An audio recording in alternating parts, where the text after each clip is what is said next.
Kembali dari dunia abadi, audiobook, novel silat, episode 327. Ini proyek pariwisata. Saya memberikan usulan untuk memulai proyek ini kepada Kang Xia 2 bulan lalu.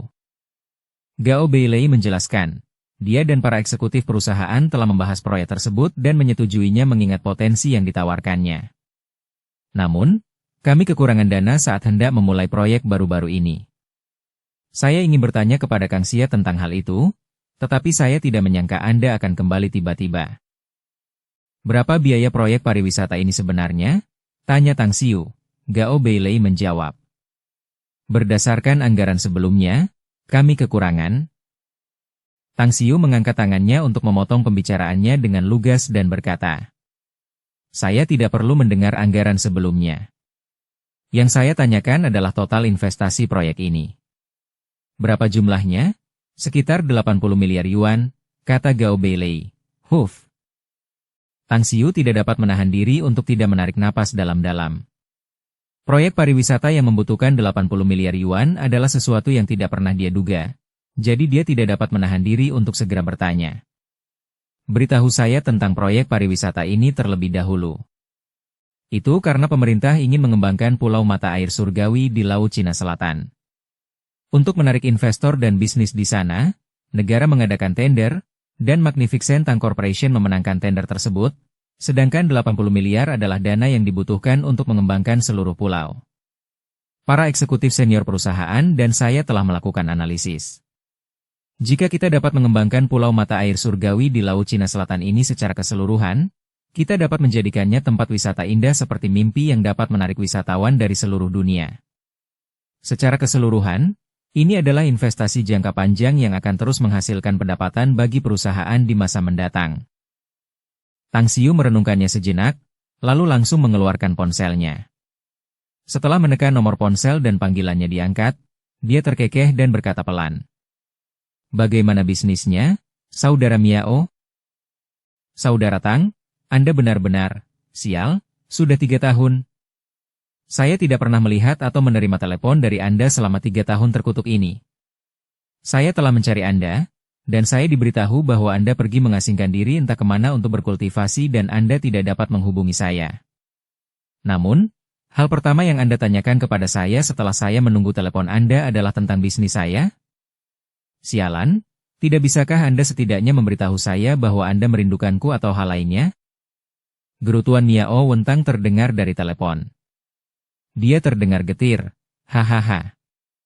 Oke, salahku, aku mengakuinya. Tang Xiu tidak bisa menahan tawa dan berkata. Ngomong-ngomong, aku merindukanmu, Saudara Miao, jadi bisakah kita bicara tentang bisnis sekarang? Kau, sialan, baiklah, katakan saja, urusan apa yang ingin kau bicarakan denganku? Miao Wentang menggerutu lagi dari telepon. Ini tentang pulau mata air surgawi. 160 miliar yuan siap dijual. Apakah Anda tertarik untuk menerima tawaran itu? Tanya Tang Xiu. Apa? Berapa? Seru Miao Wentang dari telepon. 160 miliar, kata Tang Xiu. Saudara Tang, Anda benar-benar mengamalkan kredo bahwa saudara adalah saudara tetapi bisnis adalah bisnis, bukan? Suara getir Miao Wentang menjawab. Saya tahu perusahaan Magnificent Tang mengambil alih pulau itu seharga beberapa miliar yuan. Namun Anda ingin menjualnya kepada saya seharga 160 miliar? Apakah Anda pikir saudara Miao Anda adalah orang kaya raya atau semacamnya? Hei, dengarkan aku dulu, ya? Tang Xiu terkekeh dan berkata. Perusahaanku memang mendapatkan pulau mata air surgawi seharga beberapa miliar, tetapi kau juga tahu nilai pulau ini mungkin lebih dari sekadar beberapa miliar, bukan? Kita, saudara-saudara, tidak akan bisa lebih dari itu dengan bekerja keras bersama-sama, bukan begitu? Ah, jadi itu maksudmu? Miao Wentang mengangguk dan mendesah. Sekarang, kau bisa dianggap sebagai bos terbesar di Shanghai, saudaraku. Mungkin hanya butuh beberapa tahun bagimu untuk melangkah lebih jauh sebagai tokoh terbesar di negara ini. Mengingat seberapa cepat kau telah mendaki, kau bahkan dapat mencapai puncaknya segera. Baiklah, katakan padaku semua yang ingin kau katakan, Saudara Tang. Jika Anda memiliki 160 miliar yuan, perusahaan saya akan bertanggung jawab untuk menjadikan Pulau Mata Air Surgawi sebagai salah satu kawasan wisata terbaik di dunia. Mengingat tren pembangunan jangka panjang, pulau ini pasti akan menjadi mesin penghasil uang yang sangat besar nantinya. Miao Wentang merenung sejenak lalu bertanya. Saya tidak akan menanyakan hal-hal sepele, Saudara Tang. Namun, ada satu hal yang perlu saya tanyakan kepada Anda. Apakah Anda benar-benar yakin Pulau Mata Air Surgawi akan menjadi kawasan wisata utama dunia dan menjadi mesin penghasil uang? Kamu mendapat jaminan dariku, jawab Tang Xiu terus terang. Setelah beberapa menit merenung, Miao Wentang berkata perlahan. Saudara Tang, meskipun grup Miao telah berkembang pesat dalam beberapa tahun terakhir, total aset perusahaan saya masih kurang dari 50 miliar. Tidak mungkin bagi saya untuk menyediakan 160 miliar yuan. Bagaimana kalau Anda menghubungi beberapa orang lagi? Atau tunggu sampai saya menghubungi beberapa orang untuk mengembangkan Pulau Mata Air Surgawi ini bersama-sama? Saya rasa kita bisa berbagi dalam hal ini. Tang Xiu memikirkannya dan berkata, baiklah, kalau begitu aku akan mengerahkan semua tenaga untuk membangun jembatan. Apa pendapatmu tentang Long Zhenyu, Jin Xingkui, Gu Changmin, Zhang Yuming, keluarga Bao Beijing, dan saudara Xiao Mingzhen? Saya kenal dengan grup Long dan tidak punya masalah dengan saudara Xiao karena saya bekerja sama dengan mereka. Miao Wentang berpikir sejenak dan melanjutkan. Saya juga kenal dengan Jin Xingkui, Gu Changmin, dan Zhang Yuming. Jadi saya juga tidak akan punya masalah bekerja sama dengan mereka. Namun, saya sama sekali tidak begitu kenal dengan keluarga Bao di Beijing. Setelah mendengarkan kekhawatiran Miao Wentang, Tang Xiu tersenyum dan menjawab. Baiklah, Bai Tao adalah temanku, dan keluarga Bao adalah sekelompok orang yang bisa akur dengan kami. Namun, aku masih berpikir bahwa jika kita semua bersama-sama memberikan 160 miliar yuan, itu akan tetap memengaruhi bisnis utama kita, jadi aku akan memperkenalkanmu kepada seseorang dari keluarga lain di Beijing. Dia adalah Qin Xiaoyang dari keluarga Qin. Ah, saya tahu tentang mereka. Keluarga Qin di Beijing memang memiliki sumber daya keuangan yang kuat dan reputasi yang baik di kalangan pebisnis. Miao Wentang menjawab, saya rasa itu bisa dilakukan sekarang, Saudara Tang. Kalau begitu, kau saja yang jadi pemimpin. Tang Xiu menjawab sambil tersenyum. Pokoknya, aku akan tinggal di Shanghai setidaknya selama seminggu. Kita bicarakan ini lebih lanjut saat kau datang. Oke, mengerti. Miao Wentang mengangguk meskipun dia sedang berbicara di telepon. Dia telah mengenal Tang Xiu selama lebih dari 5 tahun dan merasa bahwa dia mengenal Tang Xiu dengan sangat baik dan sangat percaya padanya. Dia yakin bahwa Tang Xiu tidak akan membuat mereka menderita kerugian karena dialah yang mengusulkan proyek Pulau Mata Air Surgawi di Laut Cina Selatan ini. Setelah menutup telepon, Tang Xiu mendongak ke arah Gao Beilei di samping dan langsung bertanya sambil tersenyum. Kamu pikir ini sangat tidak disengaja dan merasa terkejut, bukan? Ya, sangat tidak terduga. Gao Beilei mengangguk. Magnificent Tang Corporation hanya memiliki satu ciri penting dalam keberadaannya, yaitu mengumpulkan uang dengan cepat dan tidak menghasilkan uang dalam jangka panjang. Tang Xiu terkekeh dan menjelaskan. Secara keseluruhan, kredo kami adalah bagaimana menghasilkan uang sebanyak-banyaknya dalam waktu sesingkat-singkatnya. Bisa dibilang bahwa mengeluarkan 80 miliar yuan untuk investasi jangka panjang benar-benar bertentangan dengan filosofi saya. Saya tidak mengerti, bos, berdasarkan tren perkembangan Magnificent Tang Corporation saat ini, perusahaan kita mungkin bisa menjadi perusahaan terbesar di dunia. Gao Beilei mengerutkan kening. Mengapa Anda begitu picik? Bukannya aku picik, tapi aku punya rencana dan niat sendiri, kata Tang Xiu. Aku hanya mengatakan bahwa Magnificent Tang Corporation hanyalah alat bagiku untuk mengumpulkan uang, yang dengannya aku bisa mengumpulkan uang sebanyak-banyaknya dalam waktu sesingkat-singkatnya. Belum lagi Pulau Heavenly Spring di Laut Cina Selatan, bahkan Magnificent Tang Company hanya akan mengambil beberapa saham dan menyerahkan seluruh perusahaan kepada negara 2 tahun kemudian. Gao Beilei terguncang, dan ketidakpercayaan terpancar dari mata dan wajahnya. Dia buru-buru bertanya, mengapa? Apa sebenarnya yang ingin kamu capai dengan melakukan ini? Aku punya alasan, jadi jangan tanya lagi, jawab Tang Xiu enteng. Yang harus kamu lakukan dalam 2 tahun ke depan adalah menghasilkan uang sebanyak mungkin untukku dan cukup uang untuk dirimu sendiri. Setelah batas waktu 2 tahun itu habis, aku akan memberimu 10% saham di perusahaan.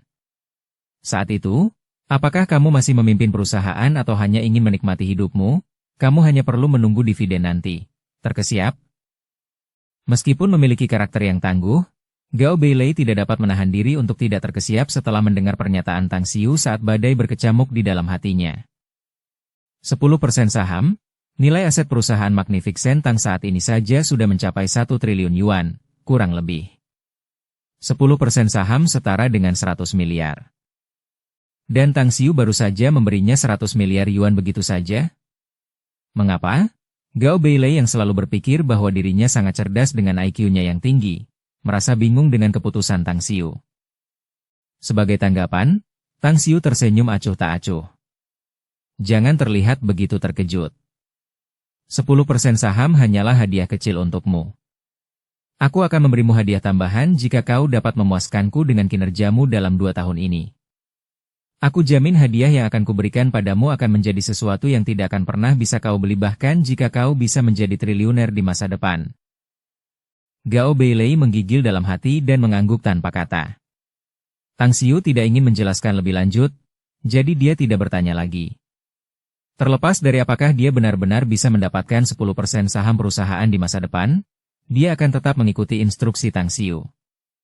Dia hanya bisa berusaha sekuat tenaga dan lebih serius dalam bekerja jika dia ingin mendapatkan hadiah yang begitu besar. Mobil-mobil melaju kencang. Sambil duduk di kursi belakang, pikiran Tang Xiu dipenuhi berbagai pikiran, memikirkan masa depan Magnificent Tang Corporation. Kepergiannya dari bumi ke dunia abadi 2 tahun kemudian sudah tidak dapat dihindari. Kemungkinan besar, keluarganya juga akan pergi.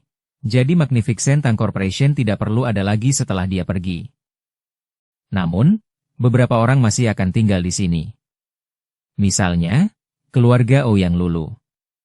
Meskipun orang tua, kakek nenek, saudara kandung, dan sejumlah kecil kerabatnya akan mengikuti mereka, masih banyak orang lain di keluarga Ouyang.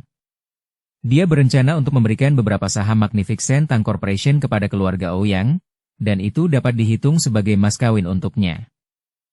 Selain mereka, ada juga keluargamu dari Beijing, kerabat Zhang Xinya dan Zhang Xinyu, kerabat Suyu di wilayah Miao, dan masih banyak lagi. Tang Xiu tidak ingin menyesal saat meninggalkan mereka. Dia membawa orang-orang yang mereka cintai. Namun, meninggalkan kerabat mereka yang masih di bumi dengan beberapa saham Magnificent Tang Corporation seharusnya sudah cukup. Tiba-tiba, Tang Xiu teringat orang lain, seorang wanita. Dia mengeluarkan ponselnya dan menghubungi nomor ponsel Chen Xiaowan. Setelah panggilannya diangkat, teriakan Chen Xiaowan yang terkejut dan gembira terdengar dari ponselnya. "Di mana kamu mati? Kakak? Kamu bahkan berani melupakan adikmu sendiri?" Tang Xiu menjauhkan telepon dari telinganya hingga suaranya sedikit lebih pelan. Kemudian, dia tersenyum kecut dan menjawab. "Bagaimana mungkin aku melupakanmu, Xiaowan? Aku hanya punya sesuatu yang harus kuurus sendiri yang berlangsung selama 3 tahun. Ngomong-ngomong, aku baru saja kembali ke Shanghai dari luar negeri dan sekarang sedang dalam perjalanan ke Magnificent Tang Corporation dari bandara. Jadi aku punya waktu untuk meneleponmu." Bab 1257, Pertemuan secara kebetulan. Tang Xiu dan Chen Xiaowan menentukan tempat dan waktu untuk bertemu. Lalu Tang Xiu menutup telepon.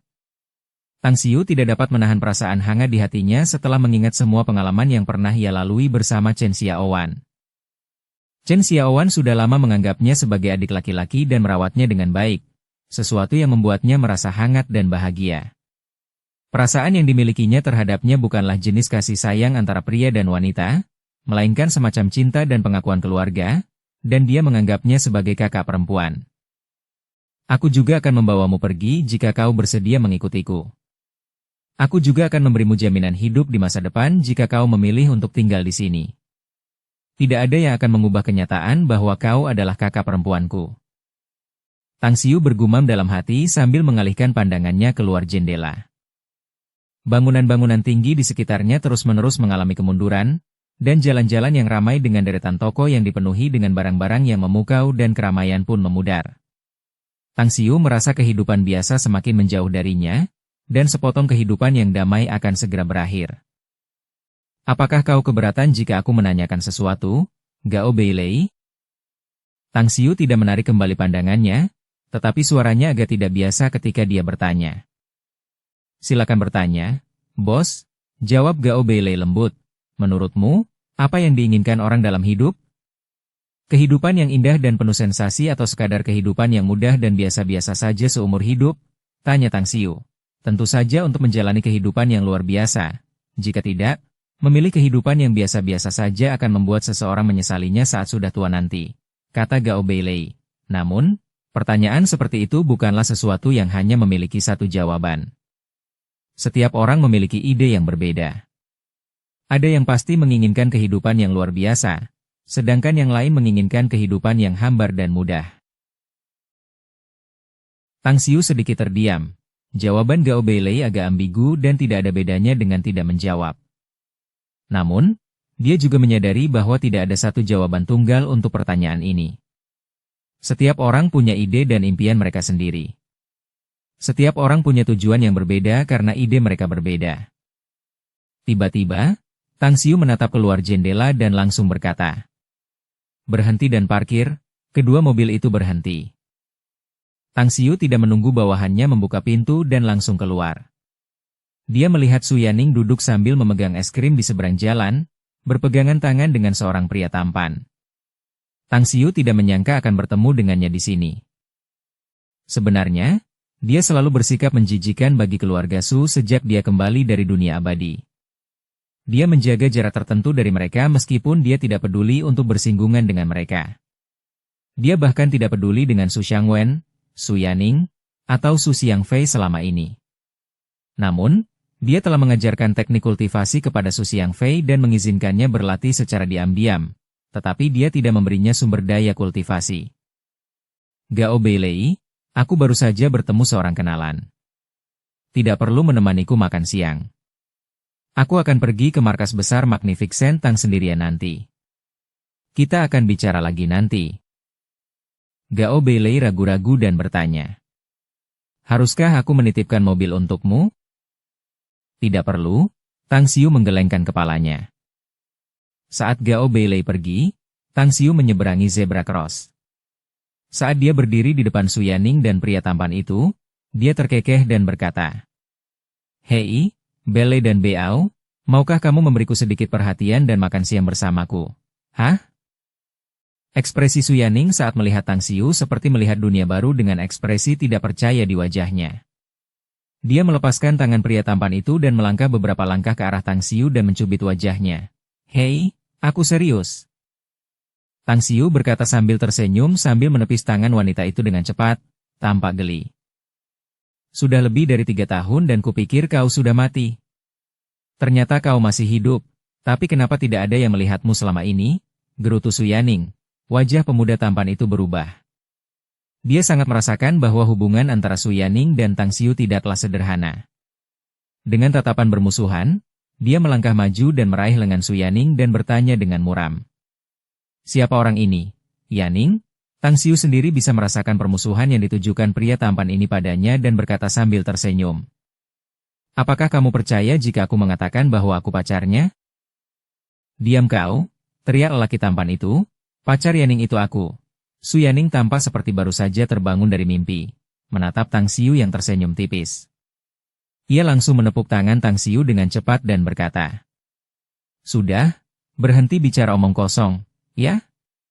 Chang Wei, biar ku perkenalkan sepupuku. Dia Tang Xiu, putra bibiku. Tang Xiu, ini Chang Wei, pacarku." Tang Xiu tersenyum tipis, mengulurkan tangannya ke pemuda tampan itu, dan berkata, "Yah, sepupuku adalah gadis yang luar biasa, sepupu ipar. Kau akan berakhir masam tanpa alasan nanti jika kau tidak dapat menyelesaikan masalah dengan jelas karena cemburu, kau tahu."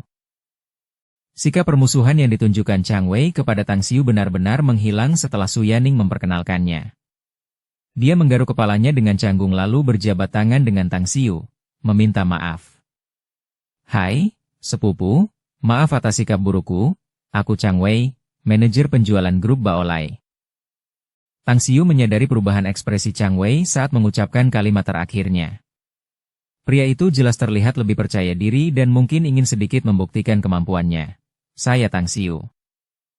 Tang Xiu mengucapkan namanya sambil tersenyum dan berkata, Sepupu ipar, bagaimana kalau kita makan siang bersama karena kita sudah bertemu dan sekarang waktunya makan siang? Tang Xiu. Baiklah, Su Yaning mengangguk tanpa berpikir dan setuju. Chang Wei juga mengangguk untuk menyatakan persetujuannya dan berkata sambil tersenyum. Tang Xiu, kamu terlihat sangat muda. Jadi kamu seharusnya masih kuliah dan pergi ke universitas di Shanghai, kan? Ngomong-ngomong, mari kita pilih tempat untuk makan siang dulu dan biarkan aku menjadi tuan rumahnya. Aku tahu restoran yang bagus di dekat sini. Baiklah, Tang Xiu mengangguk sambil tersenyum. Su Yaning sendiri tidak terlalu memikirkan hal lain. Meskipun dia tahu bahwa identitas Tang Xiu mungkin sedikit menakutkan bagi orang lain, dia tidak pernah memberitahu siapapun tentang hubungannya dengan Tang Xiu, terutama kepada kekasihnya, karena takut sikapnya akan berubah setelah mendengarnya, di aula pesta abadi. Restoran yang dikunjungi Tang Xiu bersama Chang Wei dan Su Yaning ternyata adalah cabang aula pesta abadi di Shanghai. Tang Xiu tersenyum saat melihat plakat yang sudah dikenalnya. Jika dihitung-hitung, sudah lebih dari 3 tahun sejak terakhir kali dia mengunjungi tempat ini, bukan? Dia tidak tahu siapa orang yang bertanggung jawab atas restoran itu sekarang. Selamat datang. Dua wanita yang ramah membungkuk dan memberi salam. Setelah itu, seorang pelayan segera datang dan bertanya sambil tersenyum. Apakah kalian hanya bertiga? Sambil mempertahankan sikap yang bergaya, Chang Wei tersenyum dan menjawab. Benar. Hanya kami bertiga, silakan masuk. Pelayan itu juga wajah baru dan tidak mengenali Tang Xiu saat ia membawa ketiga orang itu ke dalam ruangan dan mengatur tempat duduk untuk mereka. Ada banyak orang yang datang ke lobi di lantai pertama restoran, tetapi untungnya bagi mereka, ada meja kosong di dekat jendela. Tang Xiu mengamati situasi di restoran dan diam-diam mendesah dalam hati. Sudah lebih dari 3 tahun berlalu dan situasinya telah banyak berubah. Dan dia hanya menemukan 2 karyawan senior di sini. Namun, kedua orang ini masih menyapa tamu lain dan tidak memperhatikannya. Setelah duduk, Chang Wei mengambil menu dan menyerahkannya kepada Tang Xiu sambil tersenyum dan berkata, Sepupu Tang Xiu, kamu adalah orang pertama yang kutemui di antara keluarga Yaning. Aku seharusnya beberapa tahun lebih tua darimu, jadi pasti ada banyak hal yang kita berdua sukai. Pokoknya, pesanlah apapun yang kamu mau. Semuanya terserah padaku karena aku sudah bersiap untuk mentraktir seorang keluarga calon istriku. Sedikit rasa malu terlihat di wajah Su Yaning, dan dia menampar tangan Chang Wei dan dengan canggung memarahinya sambil tersenyum. Omong kosong apa yang kamu bicarakan? Kurasa aku belum berjanji untuk menikahimu. Rasa malu Su Yaning membuat Tang Xiu menyadari bahwa sepupunya sangat menyukai Chang Wei. Oleh karena itu, dia mengangguk sambil tersenyum dan memesan 6 hidangan istimewa paling terkenal dan termahal di aula pesta abadi.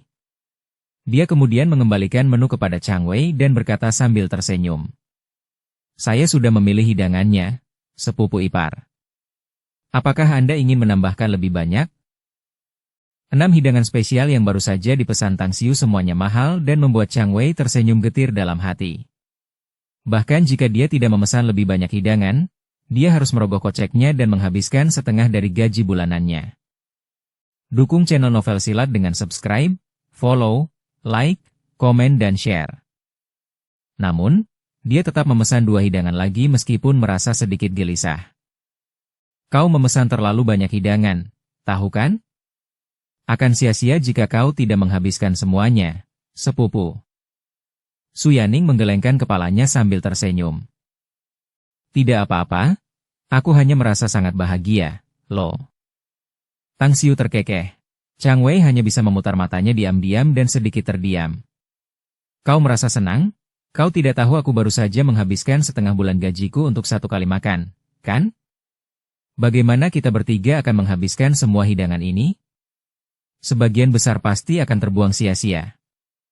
Saat Chang Wei melihat pelayan itu pergi dengan wajah tertekan, sudut matanya menangkap sosok yang dikenalnya. Matanya langsung berbinar dan berkata, Yaning, Tang Xiu, aku baru saja melihat seorang kenalan. Aku akan menyapanya terlebih dahulu. Baiklah, Tang Xiu dan Su Yaning mengangguk pada saat yang sama. Setelah Chang Wei pergi, Su Yaning tersenyum dan berkata, "Hei, mari kita buat kesepakatan di sini. Jangan katakan apapun tentang identitasmu dan makanan hari ini adalah traktiranmu. Mengerti?" Sepupu, kamu belum menikah dengannya. Kenapa kamu begitu protektif terhadap priamu? Tang Xiu memaksakan senyum masam. Bah, siapa yang melindungi laki-laki siapa? Su Yaning memutar matanya dan dengan cepat membalas. Ini situsmu. Sejak awal, apakah kamu perlu membayar untuk makan di sini? Tang Xiu tidak dapat menahan tawa menanggapinya. Di pintu masuk, Chang Wei melangkah ke arah kenalannya dan buru-buru memanggil pria itu sambil tersenyum ketika dia berada 6 meter lebih dari jaraknya. Kemudian, dia buru-buru mengulurkan tangannya dan tersenyum. General Manager Wang, saya tidak pernah menyangka akan bertemu Anda di sini. Apakah Anda datang ke sini untuk makan siang? Pria yang dipanggil Manajer Umum Wang adalah pria berperut buncit dan pria paruh baya yang tampak sopan. Setelah melihat Chang Wei, dia hanya mengangguk sebagai jawaban dan bahkan tidak berjabat tangan dengannya.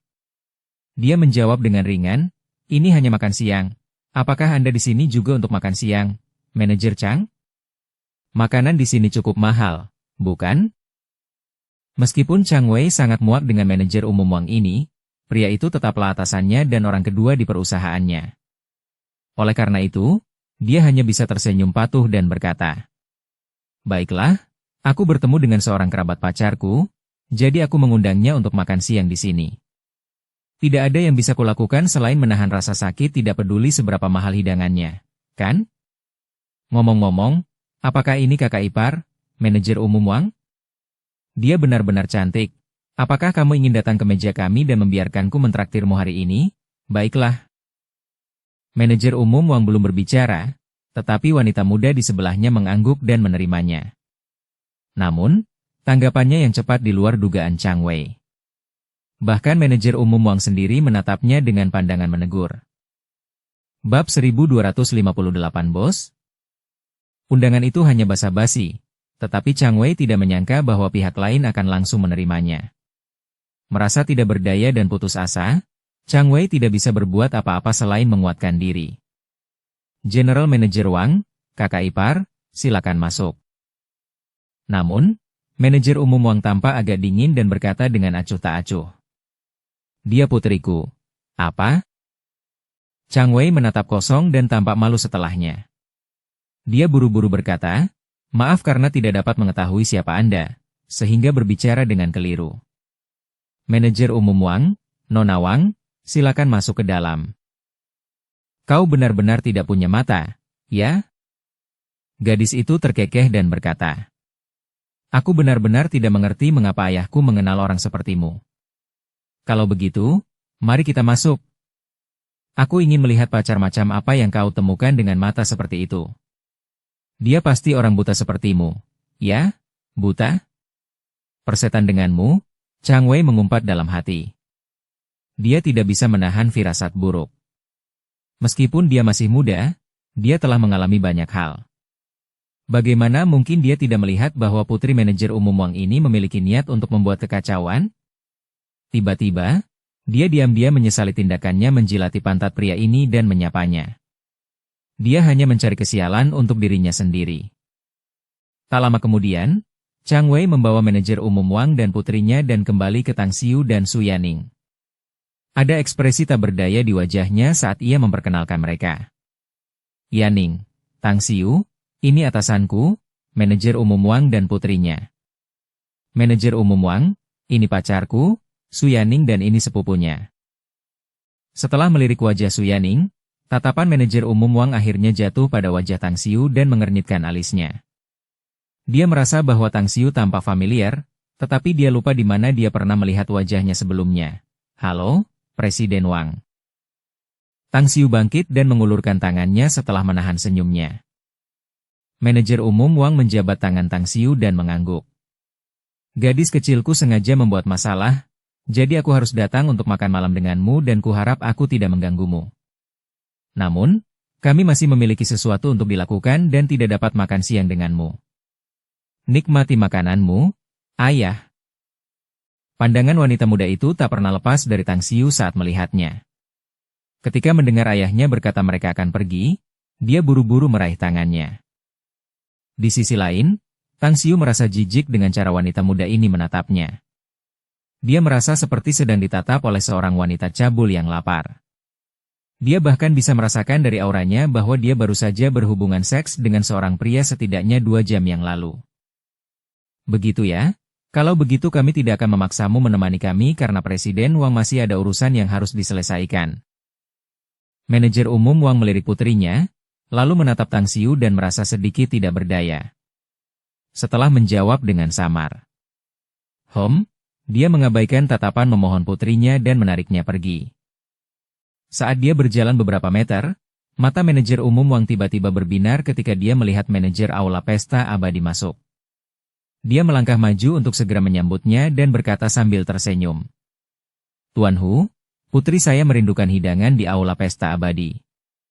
Dia baru saja menepi tepat setelah saya selesai makan siang. Anda, manajer setengah baya yang anggun, yang mengenakan kacamata berbingkai emas, hanya mengangguk kepada manajer umum Wang sebagai tanggapan dan langsung melewatinya, menyebabkan senyum manajer umum Wang membeku. Manajer itu kemudian melangkah ke arah Tang Xiu dan dengan hormat membungkuk dan berkata, Bos, saya tidak tahu Anda makan di sini. Saya harap Anda tidak menyalahkan saya. Nama saya Hu Haoming, dan saya sekarang bertindak sebagai manajer umum aula pesta abadi Shanghai kami. Senyum masa muncul di wajah Tang Xiu saat dia mengangguk dan berkata, Aku tahu, pergilah urus urusanmu dulu, aku baru saja kembali ke daratan. Tunggu aku selesai makan, aku akan pergi ke lantai 2 untuk menemuimu nanti. Hu Haoming ragu-ragu sejenak sebelum mengangguk dan berkata dengan bijaksana. Kalau begitu aku akan menunggumu. Namun, harap segera beritahu aku jika kamu membutuhkan sesuatu yang lain. Aku akan segera melayanimu. Setelah berkata demikian, dia mengangguk kepada Chang Wei dan Su Yaning sebelum dengan hati-hati berbalik dan pergi. Bos? Chang Wei tercengang. Dia mengenal manajer umum restoran ini dan tahu betul bahwa pria itu terkenal di industri restoran di ibu kota. Namun, dia tidak pernah menyangka bahwa restoran mewah yang dipilihnya secara acak ternyata adalah bisnis Tang Xiu. Perlu dicatat bahwa aula pesta abadi sekarang dimiliki oleh perusahaan Tang yang luar biasa. Seberapa besar perusahaan ini? Tidak, perusahaan ini hanyalah raksasa. Namun, Tang Xiu sebenarnya adalah pemilik aula pesta abadi. Itu benar-benar sulit dipercaya. Tiba-tiba, pupil mata Chang Wei mengecil dan dia tidak bisa menahan diri untuk tidak menggigil. Dia akhirnya menyadari satu hal. Aula pesta abadi adalah milik perusahaan Magnificent Tang dan manajernya baru saja memanggil Tang Xiu sebagai bos. Lalu, Tang Xiu, apakah dia pemilik perusahaan Magnificent Tang? Tang Xiu, Tang Xiu, Tang Xiu. Chang Wei mengingat nama itu 3 kali dalam benaknya dan kakinya langsung lemas. Jika dia tidak meletakkan tangannya di atas meja untuk menopang dirinya, dia akan langsung jatuh ke lantai. Bukankah nama bos besar Magnificent Tang Corporation adalah Tang Xiu? Kamu. Bibir Chang Wei bergetar, tetapi dia tidak dapat mengucapkan apapun lagi saat ini. Tang Xiu tersenyum tipis dan melambaikan tangannya. Sepupu ipar, kamu kan pacar sepupuku, jadi kita ini saudara. Tidak perlu repot-repot dengan latar belakang atau identitasku saat kita makan bersama, bukan? Tapi kalau ada yang perlu kukatakan, kita tidak perlu membayar makanan kita karena restoran ini milikku. Beberapa meter jauhnya, manajer umum Wang tercengang dan jantungnya berdebar kencang. Dari ucapan Hu Haoming tadi, dia tiba-tiba menyadari mengapa dia merasa pemuda itu tampak familiar. Itu karena dia adalah pemilik aula pesta abadi ini dan bos besar Magnificent Tang Corporation. Aku sangat bodoh dan dungu. Dengan penyesalan yang amat dalam di dalam hatinya, manajer umum Wang pasti ingin menampar wajahnya sendiri dan mulutnya yang besar jika saja tidak ada begitu banyak orang yang hadir. Siapakah Tang Xiu? Dia adalah bos besar Magnificent Tang Corporation dan dokter dewata yang terkenal di Tiongkok. Berapa banyak orang yang ingin makan bersamanya di dunia ini? Namun, mereka tidak memiliki kualifikasi. Lalu, bagaimana dengan dirinya sendiri? Itu adalah kesempatan sekali seumur hidup untuk menjilatnya, tetapi dia sendiri yang menolaknya. Jika masalah ini diketahui orang lain, mereka pasti akan menunjuk hidungku dan mengatakan aku bodoh, kan? Manajer umum Wang memaksakan senyum yang lebih buruk daripada menangis. Ada apa denganmu, ayah? Meskipun wanita muda itu merasa menyesal karena tidak bisa makan malam dengan pria yang sangat tampan itu, dia melihat ekspresi aneh di wajah ayahnya dan buru-buru bertanya. Putriku tersayang, ayah tidak mendengarkanmu dan melewatkan kesempatan untuk memeluk pohon besar, kata manajer umum Wang dengan nada getir. Apa maksudmu? Wanita muda itu bingung. Apakah Anda tahu tentang Magnificent Tang Corporation? Tanya manajer umum Wang dengan berbisik. Kenapa? Apakah ada orang di Tiongkok yang tidak mengenal perusahaan ini? Wanita muda itu mengangguk dan berkata. Mereka yang tidak mengenal perusahaan ini pasti alien yang baru saja kembali dari luar angkasa. Kau tahu, pemuda tadi adalah Tang Xiu, pemilik Magnificent Tang Corporation, kata manajer umum Wang dengan nada getir. Apa? Seru wanita muda itu keras-keras. Manajer umum Wang buru-buru meraih tangan gadis itu dan berlari keluar dengan setengah berlari. Meskipun dia sangat menyesal, dia diam-diam bersyukur bahwa Chang Wei adalah sepupu ipar Tang Xiu. Dia bertekad untuk tidak bersikap kasar di depan Chang Wei lagi di masa depan dan bahkan akan memperlakukannya sebagai leluhurnya yang masih hidup, di aula. Su Yaning menarik Chang Wei untuk duduk, tetapi pria itu sendiri merasa seperti sedang duduk di atas bantal yang penuh dengan jarum. Duduk dan makan bersama Tang Xiu, bos besar Magnificent Tang Corporation, adalah sesuatu yang tidak pernah berani dibayangkannya sebelumnya. Dia ingat bagaimana dia pamer di depan Tang Xiu sebelumnya dan bahkan dengan sengaja memperkenalkan dirinya dan menekankan tempat kerja dan identitasnya. Tetapi sekarang, dia hanya merasa malu dan berharap ada lubang yang bisa dia gali dan gali sendiri. Melihat ekspresi Chang Wei, Su Yaning tiba-tiba merasa sakit kepala dan berkata, sudah kuduga, kalau tahu akan seperti ini, aku pasti sudah menyarankan untuk memilih restoran lain untuk makan siang sebelumnya. Aku tahu kita tidak akan makan enak kalau melihatnya seperti ini. Tang Xiu juga mendesah dalam hati, tetapi dia bisa memahami perasaan Chang Wei dan berkata sambil tersenyum. Sepupu ipar, tidak perlu merasa dan bertindak begitu terkendali di hadapanku, kau tahu. Meskipun aku pemilik Magnificent Tang Corporation, aku hanya orang biasa seperti orang lain. Selain itu, Su Yaning juga sepupuku dan kau adalah temannya.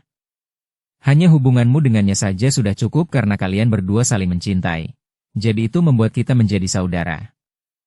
Aku harap kau bisa memperlakukan sepupuku dengan baik di masa depan. Aku akan melakukannya. Chang Wei akhirnya tenang dan mengangguk tegas setelah menoleh ke arah Su Yaning dan menatapnya dalam-dalam. Kau tidak menyalahkanku karena tidak memberitahumu lebih awal? Tanya Su Yaning. Aku merasa beruntung kau tidak memberitahuku tentang hal itu sebelumnya. Kalau tidak, niatku untuk bersamamu tidak akan semurni itu. Chang Wei menggelengkan kepalanya dan tersenyum kecut. Senior Tang, Tang Xiu, kau pemilik restoran ini, jadi aku tidak perlu menampar wajahku sendiri untuk mentraktirmu lagi, kan? Izinkan aku bersulang denganmu dengan secangkir anggur ini dan menggunakan kesempatan ini untuk menunjukkan rasa hormatku padamu. Bagaimanapun juga, kau adalah seseorang yang aku kagumi, itu hebat. Tang Xiu juga mengangkat gelasnya, bersulang dengan Chang Wei, dan menenggak anggur putih. Makan siang berakhir dengan Tang Xiu dan Su Yaning menikmatinya sepenuhnya, sementara Chang Wei masih agak menahan diri. Kemungkinan besar dia tidak bisa menikmati hidangan sepenuhnya. Setelah makan siang, Su Yaning dan Chang Wei pergi, tetapi Su Yaning memberitahu Tang Xiu sebelum pergi bahwa seluruh keluarganya sekarang tinggal di Shanghai, dan dia berharap agar Tang Xiu mau berkunjung dan makan di rumah mereka jika dia punya waktu luang dalam beberapa hari ke depan. Setelah itu, Tang Xiu bertemu dengan manajer umum Aula Pesta Abadi, Hu Haoming, dan mengobrol sebentar. Kemudian, ia pergi, naik taksi, dan bergegas ke kantor pusat Magnificent Tang Corporation. Di Taman Industri Tang yang megah. Kantor perusahaan itu sendiri terletak di tepi terluar kawasan industri. Ketika Tang Xiu turun dari taksi, dia menatap ke atas kepuluhan gedung tinggi dan diam-diam merasa senang. Dia sendiri adalah perancang kantor pusat perusahaan, dan setelah melihat ke atas dari tanah, dia dapat mengatakan bahwa konstruksi bangunan itu menonjolkan efeknya jauh lebih baik daripada yang dia bayangkan, megah dan penuh gaya. Dua kata itu cukup untuk menggambarkan kantor pusat Magnificent Tang Corporation. Tang Xiu kemudian berjalan menaiki tangga dan melewati alun-alun air mancur yang luas saat ia tiba di pintu masuk gedung. Di sana, ia melihat banyak orang menggesek kartu kerja mereka sebelum masuk. Tang Xiu langsung menuju kedua penjaga keamanan di sisi kiri dan berkata, "Saya Tang Xiu, pemilik perusahaan ini. Namun, saya tidak punya kartu kerja, jadi berikan saya kartu kerja sementara, bos." Tang Xiu, kedua petugas keamanan itu tidak mengenal Tang Xiu dan hanya bertukar pandang, bingung harus berbuat apa. Bab 1259 Pemanggilan Bos. Melihat kedua penjaga keamanan itu memasang ekspresi datar, Tang Xiu tiba-tiba bergerak dan menghilang di depan mata mereka. Pada saat berikutnya, dia muncul di kantor manajer umum di lantai 66. Di balik meja, Gao Beilei yang berambut panjang dan mengenakan setelan jas putih sedang membaca beberapa dokumen dengan tenang. Dia segera melihat ke arah Tang Xiu ketika menyadari ada seseorang di depannya. "Bos," Gao Beilei buru-buru bangkit dan memanggil dengan ekspresi hormat. "Apakah kamu sedang sibuk sekarang?" Tang Xiu tersenyum tipis. "Bagaimana kalau menemaniku berkeliling kawasan industri? Saya belum melihat siapapun sebelumnya. Jadi semua pabrik sekarang beroperasi sesuai prosedur kerja yang biasa. Apakah Anda memiliki pabrik tertentu yang ingin Anda kunjungi?" "Mungkin," tanya Gao Beilei.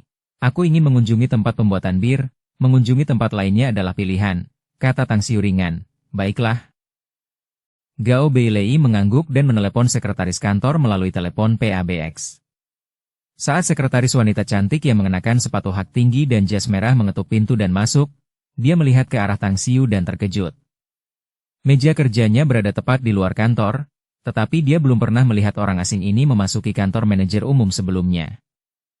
Tiba-tiba, dia merasa bahwa Tang Xiu tampak familiar, dan setelah mengingat kembali ingatannya, dia tiba-tiba gemetar dan bertanya dengan wajah tidak percaya. "Bukankah kamu, bos, Tang?" "Zhou kecil, ini bos perusahaan kita. Hubungi manajer produksi Liu, wakil manajer umum Chen, dan juga direktur pabrik lainnya. Suruh mereka bergegas, ada sesuatu yang penting di sini untuk..." Tang Xiu mengangkat tangannya untuk menyela pembicaraannya dan berkata dengan ringan, "Aku tidak ingin membuat keributan besar selama kunjunganku. Temani saja aku berkeliling tempat itu. Nanti, biarkan direktur pabrik menemaniku saat aku mengunjungi setiap proyek. Ngomong-ngomong, apa posisi Scarface Qiang sekarang? Aku sudah bertahun-tahun tidak bertemu dengannya, jadi aku agak merindukannya." "Hah? Scarface Qiang?" Gao Beilei bingung dan bertanya dengan rasa ingin tahu. "Siapa Scarface Qiang ini, bos?" Tang Xiu tertegun sejenak, lalu tiba-tiba tertawa terbahak-bahak. "Ah, hahaha, itu nama panggilan seorang pria yang dikenal. Namanya Dai Qiang, dan dia adalah direktur kilang anggur saat pabrik itu berada di kota Bintang." Gao Beilei langsung mengerti, tetapi dia ragu-ragu sejenak lalu berkata dengan suara pelan. "Dai Qiang sudah mengundurkan diri setengah tahun yang lalu, bos. Saya tidak tahu di mana dia tinggal sekarang." "Apa?" Tang Xiu tiba-tiba tampak muram. "Apa yang terjadi di sini?" Gao Beilei berteriak dalam hati bahwa ini akan menjadi kekacauan. Dia bukan bawahan langsung Tang Xiu saat itu. Meskipun dia telah menanyakan banyak hal tentangnya, dia tidak pernah mendengar bahwa Tang Xiu memiliki hubungan yang baik dengan Dai Qiang. Dalam kejadian setengah tahun yang lalu, wakil manajer umum Chen telah menjadi tokoh nomor 2 di Magnificent Tang Corporation, jadi wajar saja jika dia sedikit menyukai pria ini dan akhirnya memaksa Dai Qiang untuk mengundurkan diri karena marah. "Bos, tentang ini..." Tang Xiu terdiam beberapa saat. Ia pergi ke pojok dan duduk di sofa di sana. Setelah mengeluarkan sebatang rokok dan menyalakannya, ia menghisapnya dalam-dalam sebelum mengeluarkan ponselnya, mencari nomor ponsel Dai Qiang, lalu langsung menghubunginya. Setelah beberapa saat, teleponnya diangkat dan terdengar suara seorang pria mabuk dari telepon. "Siapa ini? Menelepon tengah malam dan mengganggu mimpiku? Apa kau tidak tahu betapa tidak bermoralnya ini?" Setelah mengatakan itu, panggilan ditutup. "Apakah sekarang sudah tengah malam?" Tang Xiu mengalihkan pandangannya dan melihat keluar jendela. Meskipun agak dingin, waktu menunjukkan pukul 2.30 siang. Dia menarik napas dalam-dalam lalu memutar kembali teleponnya. Tepat saat Dai Qiang hendak mengamuk lagi, dia berbicara dengan suara yang dalam. Ini aku, Tang Xiu, Scarface Qiang. Setengah menit berlalu, tetapi suara Dai Qiang tidak keluar dari telepon. Namun, Tang Xiu dapat dengan jelas mendengar napasnya yang terengah-engah dari telepon. Di mana kamu sekarang? Tanya Tang Xiu. Bos, aku di Kota Bintang. Suara getir Dai Qiang terdengar dari telepon. Segera pergi ke Bandara Kota Bintang, aku akan mengirim pesawat khusus untuk menjemputmu. Perintah Tang Xiu. Tidak peduli apa yang terjadi sebelumnya, pergilah ke sini. Bersiaplah secara mental untuk dihukum olehku jika kamu yang menyebabkan masalah, tetapi jika itu bukan salahmu. Baiklah, aku akan segera ke sana. Dai Qiang segera menjawab dari ujung telepon yang lain, dan dia terdengar bersemangat. Tang Xiu menutup telepon dan mendongakkan kepalanya untuk menatap Gao Beilei. Kemudian, dia melambaikan tangan kepada sekretaris itu sebagai isyarat agar dia pergi. Setelah itu, dia menunjuk ke sofa di depannya, memperhatikan Gao Beilei duduk, lalu dengan tenang berkata, "Aku bertemu Scarface Dai Qiang secara tidak sengaja di suatu daerah pegunungan ketika aku pergi bertualang. Namun, itu adalah adegan yang agak lucu ketika aku bertemu dengannya. Pertama kali aku bertemu dengannya, dia hanyalah seorang perampok yang merampok siapapun yang lewat, sedangkan aku adalah seorang pejalan kaki yang dia rampok saat itu." Gao Beilei tidak mengucapkan sepatah kata pun, tetapi dia sangat menyadari bahwa beberapa orang di perusahaan akan dipecat. Tang Xiu melanjutkan, "Ketika saya pertama kali mendirikan Magnificent Tang Corporation, nektar dewa belum termasuk dalam daftar produk yang diproduksi. Saya sudah memiliki resep untuk menyeduhnya saat itu, tetapi tidak ada yang bisa membuatnya. Saya sendiri yang membawa Dai Qiang dari daerah pegunungan itu ke Kota Bintang, dan kontribusinya terhadap keberhasilan pembuatan nektar dewa tidak dapat disangkal. Alasan saya memanggilnya Scarface Qiang alih-alih Dai Qiang adalah karena karakternya yang baik. Setidaknya saya tahu bahwa dia tidak akan pernah menggunakan tipu daya dan intrik, dan dia tidak akan pernah menjadi serakah ketika dia melihat uang di depan matanya." Melihat Tang Xiu berhenti bicara saat itu, Gao Beilei menyela. "Saya mengerti maksud Anda, bos. Saya akan melaporkan jalannya masalah ini kepada Anda secara objektif dan adil. Namun, saya tidak berani mengatakan bahwa semua yang saya katakan adalah 100% benar." "Jelaskan, aku siap mendengarkan," kata Tang Xiu. 6 bulan lalu, gudang kilang anggur kehilangan sejumlah anggur, totalnya 200 kotak nektar dewa. Gao Beilei mulai bercerita. Dai Qiang adalah direktur kilang anggur saat itu. Malam itu, selain petugas keamanan perusahaan yang bertugas, dialah satu-satunya yang memasuki gudang, dan saya telah melihat rekamannya dari awal hingga akhir saat dia pergi ke sana 3 kali. Orang yang bertanggung jawab untuk menyelidiki penyebab pencurian pada saat itu adalah Chen Liwei, wakil manajer umum perusahaan kami. Chen Liwei bergabung dengan perusahaan 2 bulan lebih awal dari saya, dan dia sudah dianggap sebagai eksekutif senior di perusahaan saat itu. Setelah penyelidikan, dia menemukan bahwa 2 anggota tim keamanan bertanggung jawab atas pencurian tersebut dan menuduh Dai Qiang mencuri 200 kotak nektar dewa. Kemudian, wakil manajer umum Chen membawa tim ke kediaman Dai Qiang. Saat itu, Dai Qiang dengan tegas menolak mengakui pencurian tersebut dan bahkan bersedia membiarkan tim menggeledah rumahnya untuk membuktikan ketidakbersalahannya. Di penghujung hari, anggota tim keamanan menemukan 10 kotak nektar dewa di rumahnya, tetapi Dai Qiang dengan keras mengatakan bahwa seseorang pasti telah menaruhnya di sana untuk menjebaknya. Namun, para saksi dan bukti fisik semuanya menentang kesaksian Dai Qiang.